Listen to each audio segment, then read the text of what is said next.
The Nuremberg trials marked a turning point in world history. For the first time, international law held individuals, not just states, accountable for atrocities committed during war. The Nuremberg trials set a legal precedent for prosecuting crimes against humanity, exposed the world to the depth of the Nazi atrocities and their government system, and laid the foundation for international justice systems that continue to shape global human rights enforcement to this day. World War II left the world in ruins. Over 60 million people died, and the Holocaust alone murdered 6 million Jews. In response, the Allies chose not vengeance, but justice. In August 1945, they signed the London Charter, forming the International Military Tribunal. This laid out 4 groundbreaking charges: crimes against peace, war crimes, crimes against humanity, and conspiracy. Nuremberg, once the site of Nazi rallies, became the court of their condemnation. The trials began in November 1945. 24 senior Nazis were indicted. They included Hermann Göring, Hitler's second-in-command, Joachim von Ribbentrop, foreign minister, and Albert Speer, minister of armaments. Each was held personally responsible for their role in planning and executing crimes.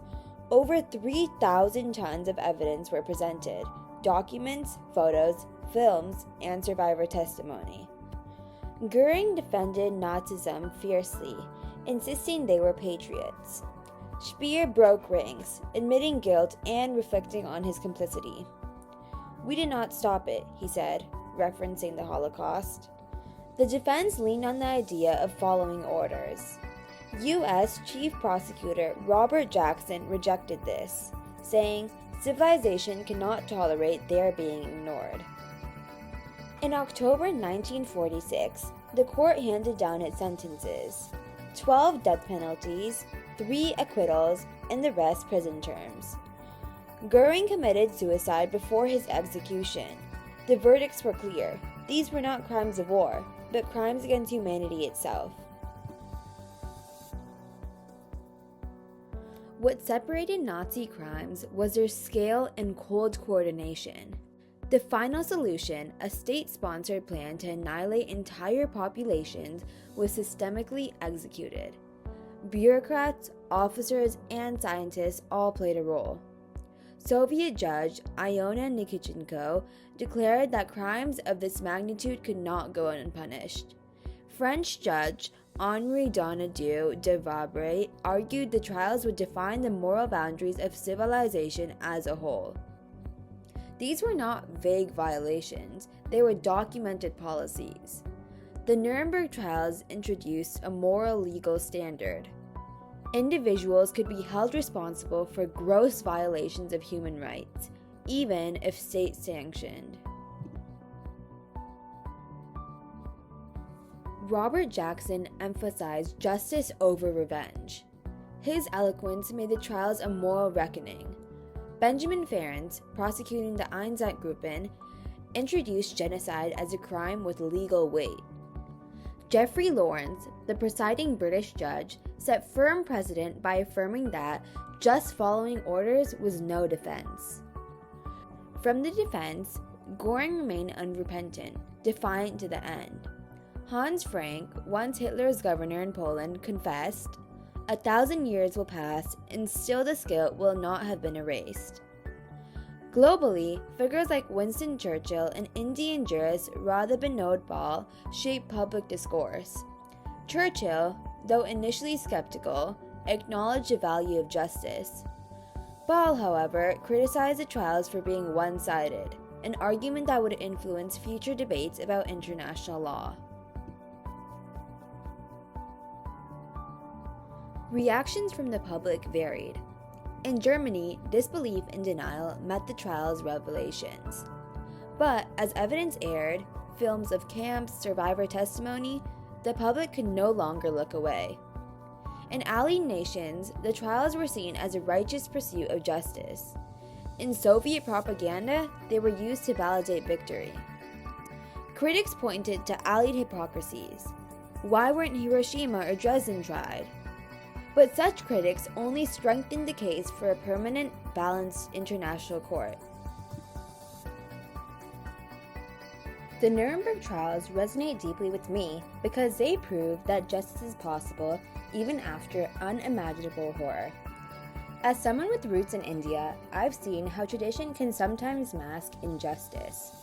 For example, in some regions, women are restricted from attending cremations and are expected to take on more household duties than men during funeral rituals. These customs, though normalized, quickly extend inequality. Just like the Nuremberg trials exposed atrocities to begin the process of justice, naming these everyday injustices is a first step toward change. The trials also remind me that complicity doesn't always look like violence. It can be silence or inaction. Justice, even when delayed, is never automatic. It's a decision we must choose to make. The Nuremberg trials had direct and lasting impacts on the development of international law.